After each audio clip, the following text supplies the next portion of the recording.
இன்றைக்கி நம்ம egg fried rice தான் பார்க்க போகிறோம். வாங்க எப்படின்னு பார்க்கலாம். அதுக்கு ஒரு வாணலில் எண்ணெய் விட்டுக்கோங்க. 2 முட்டையை நல்லா லைட்டாக உப்பு போட்டு பொரித்து தனியாக எடுத்து வச்சுக்கோங்க. இப்போ அதே வாணலில் இன்னும் கொஞ்சம் எண்ணெய் விட்டுக்குங்க. நறுக்கி வச்சுருக்க பெரிய வெங்காயத்தை நல்லா வதக்குங்க. வதங்கினதுக்கப்புறம் 1 ஸ்பூன் இஞ்சி பூண்டு பேஸ்ட்டு சேர்த்து அதையும் பச்சை வாசம் போகிற அளவுக்கு வதக்குங்க.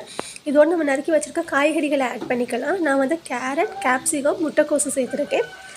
இதையும் சேர்த்து கொஞ்சம் உப்பு போட்டு லைட்டாக கிளறி விடுங்க. காய்கறி வந்து முழுமையாக வேகக்கூடாது, 3/4 அளவுக்கு வெந்தால் தான் நல்லாயிருக்கும். அந்த அளவுக்கு வேக விடுங்க.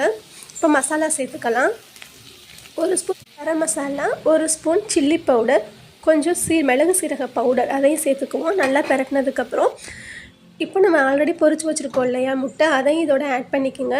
இப்போ நான் ஆல்ரெடி சாதத்தை வடித்து ஆற வச்சுருக்கேன், அதை இதோட ஆட் பண்ணிக்குவோம். ஆட் பண்ணிட்டு நல்லா கிண்டி விடுங்க.